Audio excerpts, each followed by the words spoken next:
Assalamualaikum warahmatullahi wabarakatuh. Sahabat, kita punya buah dan insya Allah akan dikupas, dirujak. Sambil mengupas, sambil kita bahas sesuatu sahabat yang sedang viral. Jadi ada informasi bahwa bakal ada kenaikan biaya penyelenggaraan ibadah haji. Benarkah? Jadi itu sebenarnya hanya usulan sahabat, belum keputusan resmi. Jadi begini, sesuai Undang-Undang Perhajian nomor 18 tahun 2019 sahabat, itu Kementerian Agama dalam hal ini dengan BPKH, Badan Penyelenggara Keuangan Haji Indonesia, itu sesuai undang-undang ditugaskan. Jadi undang-undang yang menugaskan. Undang-undang ini siapa yang bikin? Undang-undang ini adalah hasil kesepakatan DPR RI, yaitu para wakil rakyat kita yang ada di DPR membuat undang-undang. Yang salah satu undang-undang itu adalah menugaskan kepada pemerintah, dalam hal ini Kementerian Agama Republik Indonesia, untuk mengusulkan setiap tahun tentang biaya penyelenggaraan ibadah haji pada tahun tersebut. Nah, karena ditugaskan, maka Kementerian Agama mengusulkanlah hasil kajian, hasil analisa dengan berbagai pertimbangan tentang besaran biaya penyelenggaraan ibadah haji. Lalu usulannya itu diusulkan ke wakil rakyat, yaitu sahabat-sahabat kita yang terhormat di sana di Jakarta, diusulkan ke DPR RI. Nah, sebagai wakil rakyat, DPR RI akan menerima usulan itu, lalu membahas usulan itu, lalu menganalisa usulan itu, lalu melakukan kajian-kajian atas usulan itu, kemudian membahas lagi, lalu menyimpulkan. Nah, jadi yang menyimpulkan besaran itu sahabat, atas usulan Kementerian Agama atau pemerintah, disepakati oleh DPR RI. Nah, jadi nanti apapun kesimpulannya atau hasilnya itu hasil kesepakatan DPR RI sebagai wakil rakyat kita. Nah, untuk tahun ini dirancangkan itu usulannya setelah melalui kajian adalah 69 juta, kisarannya seperti itu, yang nanti akan dibebankan kepada biaya penyelenggaraan ibadah haji atas jemaah yang akan berangkat. Nah, lalu oleh sebahagian itu terlalu mahal. Nah, karena sebahagian lagi memandang, lah kok Arab Saudi telah menurunkan biaya penyelenggaraan ibadah haji. Nah, sekarang kita analisa perlahan-lahan supaya kita bisa memahami bersama dan supaya juga tidak disalahpahamkan dan disalahpahami sahabat. Jadi baiknya kita bersabar mengkajinya. Jadi begini, biaya 69 juta kisarannya itu yang diusulkan, itu bisa saja nanti barangkali sahabat-sahabat kita, ayahanda dan ibunda kita yang di DPR RI akan menekan biaya itu jika misalkan yang biaya mahal itu kan wilayah Mekah Madinah, yaitu mencakup aspek pemondokan, aspek catering, aspek transportasi. Nah, termasuk juga transportasi penerbangan. Itu semuanya naik sahabat. Jadi penyedia catering di sana menaikkan. Penyedia hotel di sana, jadi hotel itu bukan hotel kita. Hotel kontrak. Nah, penyedia hotel menaikkan, penyedia catering menaikkan, kemudian penerbangan menaikkan sesuai dengan kewajaran ongkos penerbangan sahabat. Nah, jadi bisa ditekan seandainya sahabat itu lama kita tinggal di Mekah Madinah itu dikurangin. Yang tadinya kan 42 hari dengan pulang perginya ya. Kan lama tuh, sekitar 35 hari di Mekah Madinah. Nah, di Madinah 8 hari, di Mekah nanti sekitar sisanya itu, jadi 35 totalnya. Nah, di Armina 5 hari.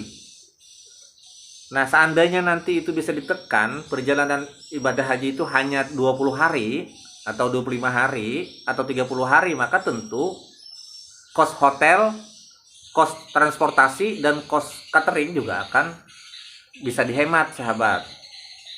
Nah, mengapa selama ini tidak bisa diturunkan menjadi beberapa hari saja?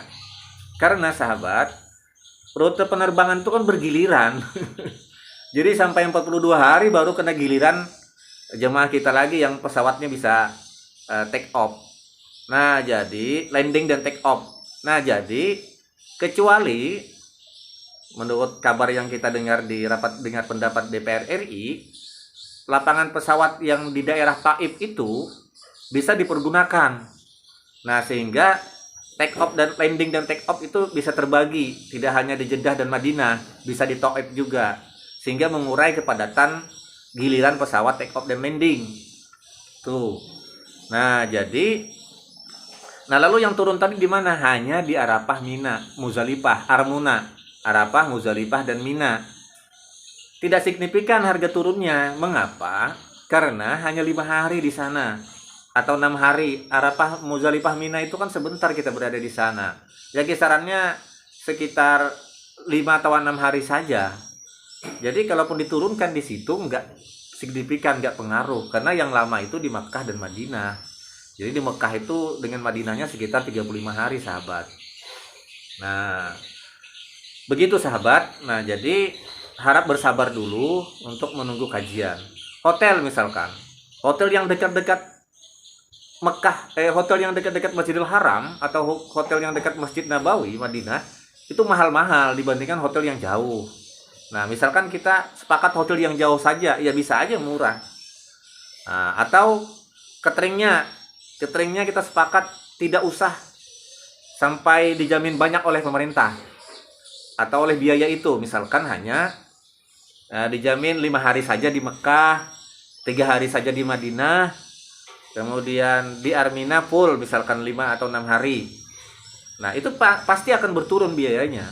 Tapi kalau seperti yang ada ini, hampir full itu dijamin oleh biaya BPIH, maka ya tentu mahal.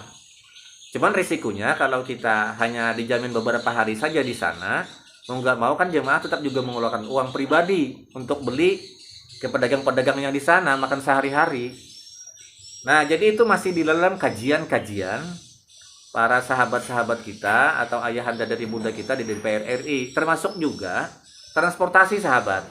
Kan transportasi dimanapun itu dijemput kita. Bisa berkurang lagi biaya transportasi kalau misalkan hanya rute tertentu yang dilintasi oleh transportasi angkutan jemaah haji Indonesia. Mau nggak mau misalkan di daerah tertentu tidak tercover, itu bisa murah. Nah, selanjutnya, sahabat, salah satu pemicu juga mengapa angka tahun ini dikatakan naik, sahabat, karena nilai manfaat yang akan disubsidikan ke BPIH itu atau biaya penyelenggaraan haji itu dikurangi, sahabat. Mengapa nilai manfaat dikurangi? Supaya menjaga kestabilan subsidi biaya penyelenggaraan ibadah haji pada tahun-tahun berikutnya. Nah, jadi begini, apa itu nilai manfaat? Nilai manfaat adalah dana bagi hasil atas dana setoran awal yang telah kita simpan yang dikelola oleh Badan Pengelola Keuangan Haji, lalu nilainya atau hasilnya disubsidikan kepada biaya penyelenggaraan ibadah haji. Nah, menjadi naik karena tahun-tahun dahulu itu rasionya adalah 60-40. 60% jamaah dengan biaya uang sendiri, 40% ditutupi oleh nilai manfaat. Jadi kalau tahun dahulu itu misalkan 80 juta biaya ibadah haji, 60%-nya dibayar oleh jamaah, 40%-nya dibayar oleh nilai manfaat atas uang kita yang simpan. Nah, tahun ini itu dirancangkan untuk menjaga kestabilan nilai manfaat itu supaya tahun-tahun berikutnya masih bisa dinikmati oleh calon jemaah haji berikutnya, maka dikurangi. Jemaah dibebankan 70% dan nilai manfaat mensubsidi 30%.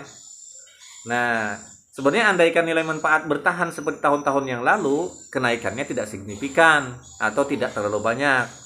Tapi karena di samping harga-harga naik, ditambah lagi nilai manfaat subsidinya dikurangin. Nah, menjadi 70 oleh jemaah, 30 oleh subsidi. Nah, ini yang salah satu juga menyebabkan, dan ini harus dipahami bersama. Kalau ini menilai manfaat itu dipakai semua untuk calon jemaah haji yang ada, maka kasihanlah kita pada calon jemaah haji yang akan datang. Maka diaturlah sejak dini, diminimalkan nilai manfaat itu subsidinya hanya 30%. Nah, barangkali itu kajian kita untuk kita bisa pahami bersama dan bersabar menunggu keputusan dari pembahasan di DPR RI.